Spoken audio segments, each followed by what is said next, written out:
In today's video, I decided that I would rank all 20 managers in the Premier League, since every team finally has one.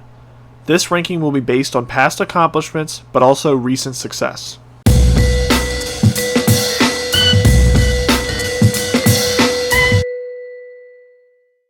Thomas Frank has been a really good championship manager ever since he joined Brentford in 2018.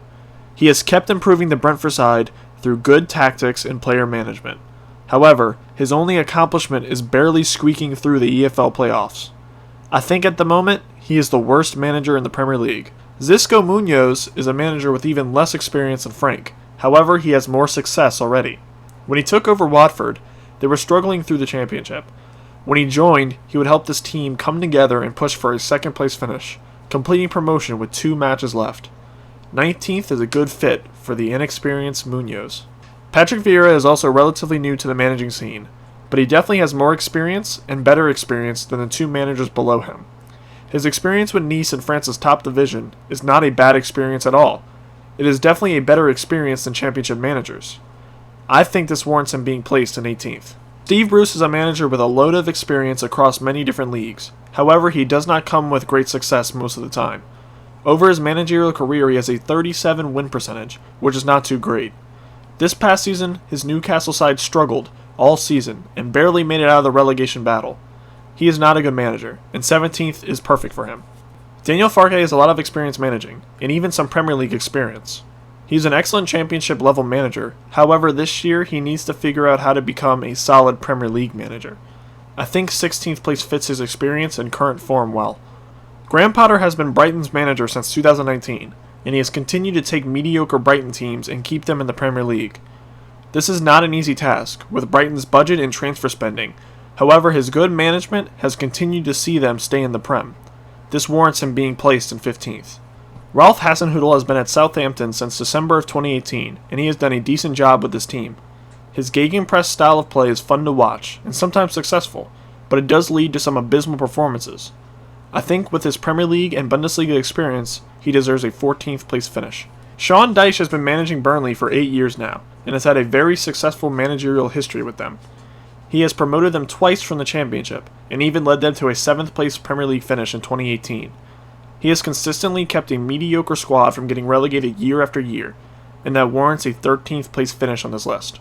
Bruno Lage has had much managerial experience throughout his career. His Benfica experience started off very well, as he won the Portuguese league with them in record fashion. However, his next season did not go too well, seeing him being sacked halfway through. I think with his past accomplishments and current form, 12th is a good place for him. Nuno Espirito Santo has proven his ability to perform at a very good level in the Premier League. With Wolves, he led them to a 7th place finish and Europa League spot that led them losing in the quarterfinal. His last season was pretty abysmal, however, as they barely stayed in the league. His past accomplishments put him above other people in this list, placing him in 11th. Mikel Arteta received his first head managerial coaching job in 2019, as Arsenal got him for the job. He got his job for being Guardiola's assistant with City and his past playing experience with Arsenal. He clearly is a talented manager, as he has had a decent time at Arsenal. However, with no real accomplishment and missing out on European football, 10th place is the highest I can put him.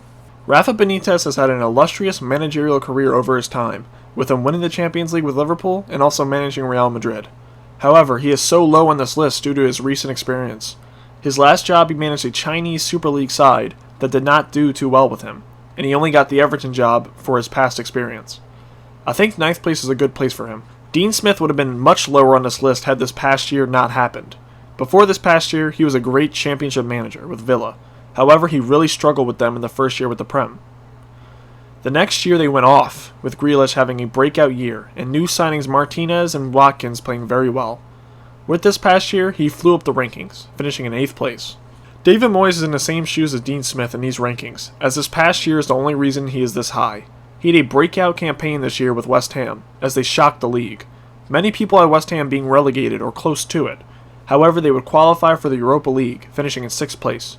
His performance from last year warrants a 7th place in this ranking. Marcelo Bielsa has had loads of managerial experience before bringing his high-intensity system to Leeds United. When he got to Leeds, he brought instant success, eventually leading them to winning the championship in 2020. He would then have another excellent season, finishing 9th with a newly promoted team, which is insanely impressive. I believe he is the 6th best manager in the Premier League. Ole Gunnar Solskjaer has had an up and down experience ever since joining Manchester United. However, this past year, he had a pretty successful season. He would lead United to their highest finish in some years now, finishing in 2nd, and barely coming short of the Europa League trophy. I think he is currently the 5th best manager in the Premier League. Brendan Rodgers has had a very successful couple of years with Leicester, as he continues to push boundaries of what they can do as a club. After their Premier League win, they struggle to retain anywhere near that success. However, Rodgers has brought stability and made Leicester a real top 6 club in the league. He just cannot seem to break the boundary and become a Champions League regular though. I think he is the 4th best manager. Jurgen Klopp has been a Liverpool legend over his Liverpool history, and he continues to show his brilliance at the managerial level. He has a great history, winning the Premier League and Champions League. However, last year, they barely finished in the Champions League spots. With last season, I have to push him down slightly on this list, so I think right now, he is the 3rd best manager in the league. Thomas Tuchel has been pretty good over his career in management. However, his short stint with Chelsea last season is the best stretch of his career. He won the Champions League over Guardiola and Manchester City, finished 4th in the league, and finished runner-up in the FA Cup. I think with his recent success, he is the runner-up in best managers in the Premier League. Pep Guardiola has had one of the most illustrious managerial careers of all time. He has had amazing success with Barcelona, Bayern Munich, and Manchester City. With City, he has been very successful, winning 3 Premier Leagues, 1 FA Cup, and 4 EFL Cups. However, he has failed to win the Champions League with them, which he should have done. I know Tuchel outclassed him in the final. However, with Guardiola's past, I cannot put him below Tuchel, just off one match. Guardiola right now is the best manager in the Premier League.